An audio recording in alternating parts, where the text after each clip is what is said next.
అనుదిన అరుణోదయ స్తుతి కార్యక్రమంలో అనుదినము మాతో కలిసి దేవుణ్ణి స్తుతిస్తున్న మా ప్రియ సోదరి సోదరులకందరికీ మన ప్రభువును రక్షకుడు యేసుక్రీస్తు అమూల్యమైన నామమున అందరికీ ప్రేమతో వందనాలు. యువతి కాల మన ధ్యానాంశము మేలుతో తృప్తిపరిచిన దేవుడు. పరిశుద్ధ గ్రంథమైన బైబిల్లో నుంచి 103వ కీర్తన 5వ వచనం చదువుకుందాం. పక్షిరాజు యవనము వలె నీ యవనము కృతదగుచుండునట్లు మేలుతో నీ హృదయమును తృప్తిపరుచున్నాడు. మేలుతో నీ హృదయమును తృప్తిపరుస్తున్నాడు. అవును, ప్రతి దినము కూడా ఆయన వాక్యముతో మనం తృప్తిపరుస్తున్నటువంటి దేవుణ్ణి మనం ఎంతగానో మనం స్తుతించాలి. మన పట్ల మేలు చేస్తున్నటువంటి దేవుణ్ణి బట్టి మనం స్తుతించాలి. ఆయన పాద సన్నిధిలో చేరి మనకు చేసినటువంటి కార్యములను తలపోసుకుంటూ ఆయన మనం ఎంతగానో స్తుతించవలసిన వారముగా ఉంటున్నాం. అక్కడే గమనించినట్లయితే పక్షిరాజు యవనం వలె నీ యవనము క్రొత్తదగుచుండునట్లు మేలుతో నీ హృదయమును తృప్తిపరుస్తున్నాను అని చెప్పి చూస్తున్నాం. మేలు చేసిన దేవుడు మేలుతో హృదయాన్ని తృప్తిపరుస్తున్నాడు. ఎట్లా అంటే అక్కడే గమనించినట్లయితే 81వ అధ్యాయము కీర్తనలు 81వ కీర్తన 16వ వచనం చదువు.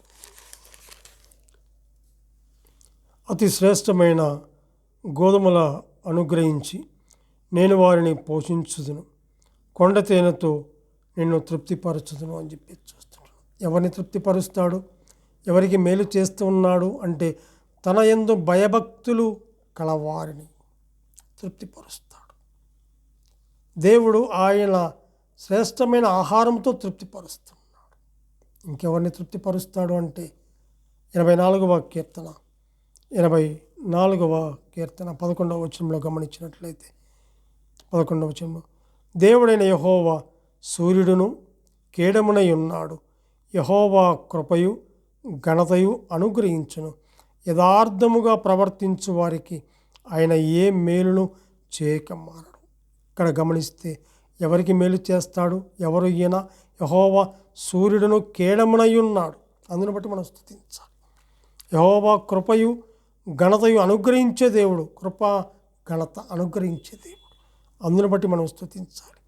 యథార్థముగా ప్రవర్తించు వారికి ఆయన ఏ మేలు చేయకమని యథార్థత ఉండాలి. ఆయన యందు భయభక్తులు కలిగిన వారు, ఆయన యందు విశ్వసించిన వారు ఎలా ఉండాలంటే యథార్థమైన హృదయం కలిగి ఆయన సన్నిధిలో ఆయన మనం స్తుతించాలి. తన యందు భయభక్తులు గల వారిని తృప్తిపరుస్తాడు. అంతేకాదు ఆయన శ్రేష్టమైన ఆహారము ఇచ్చి తృప్తిపరుస్తున్నాడు. అంతేకాదు మూడవదిగా గమనిస్తే యథార్థముగా ప్రవర్తించే వారికి ఆయన ఏ మేలు చేస్తాడు? మేలు చేయక మానడు అని చెప్పి చూస్తాడు. యథార్థముగా.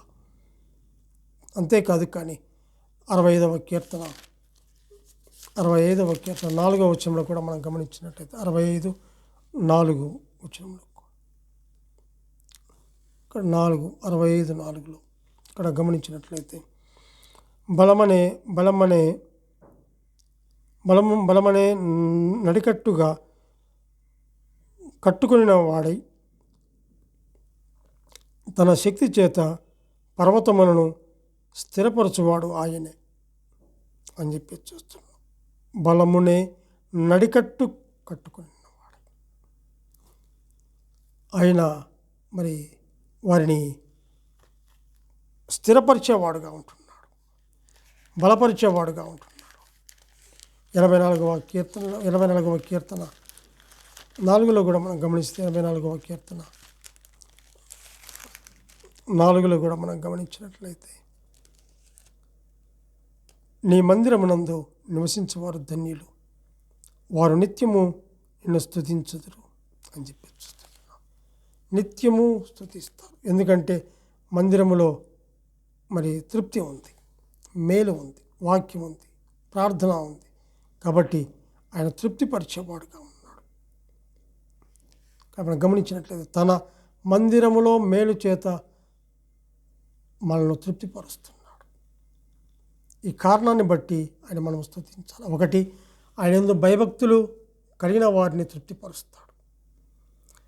ఆయన యందు వినయము కలిగిన వారిని తృప్తిపరుస్తాడు. వారికి శ్రేష్టమైన ఆహారంతో వారిని తృప్తిపరుస్తాడు. యథార్థంగా ప్రవర్తించే వారిని ఆయన ఏ మేలు చేయక మనను తృప్తిపరుస్తాడు. తన మందిరంలో మేలు చేత మరి తృప్తిపరుస్తాడు. ఎందుకంటే వాక్యం ఉంది, సంఘంలో వాక్యం ఉంది, ప్రార్థన ఉంది, విజ్ఞాపన ఉంది, వరకొడికలు ఉన్నాయి కదా.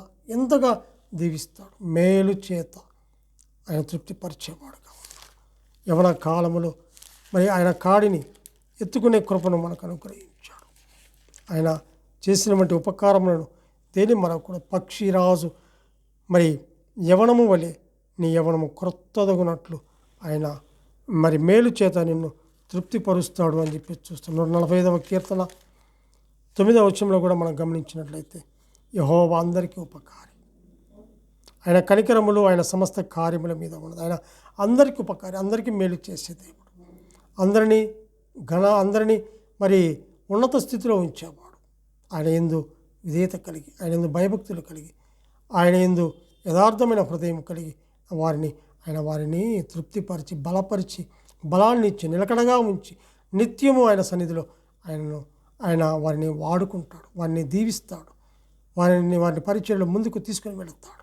ఇక్కడ మనం గమనించినట్లయితే ఆయన అందరికీ ఉపకారి, ఆయన కనికరములు ఆయన సమస్త కార్యముల మీద ఉన్నది అని చెప్పి చూస్తుంటాం. ఈ ఉదయకాల వేళలో మరి మేలు చేత తృప్తిపరిచినటువంటి ఆ దేవాతి దేవుణ్ణి ఎంతగానో మనము స్తుతించవలసిన వారంగా ఉంటున్నాం. దేవుడు తన వాక్యాన్ని దీవించునుగాక. ప్రార్థన చేసుకుందాం.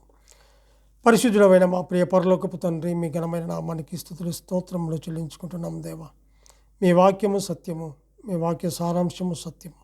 దేవా తండ్రి, ఉదయకాల వేళలో నాయనా దేవా తండ్రి, మీరు మా పట్ల చేసిన ఉపకారములకు ఎన్నో తండ్రి ప్రభువా, దాని కొరకై ఎన్నో మేళ్ళు చేశారు. ఆ మేళ్ళను బట్టి మిమ్మల్ని స్తుతిస్తుంటున్నాం.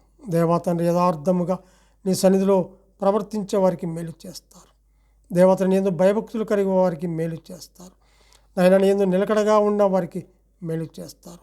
నాయనా దేవా తండ్రి, అట్టి మేలు చేసే దేవుణ్ణి ఈ ఉదయకాల వేళలో మిమ్మల్ని స్తుతించి కనపరిచే భాగ్యాన్ని మీరు మాకు అనుగ్రహించినందుకే స్తోత్రములు చెల్లించుకుంటూ మా రక్షకుడు మా ప్రాణ విమోచకుడు యేసుక్రీస్తు అమూల్యమైన నామమున స్తుతులు స్తోత్రములు చెల్లించి ప్రార్థన చేయుచున్నాము తండ్రి.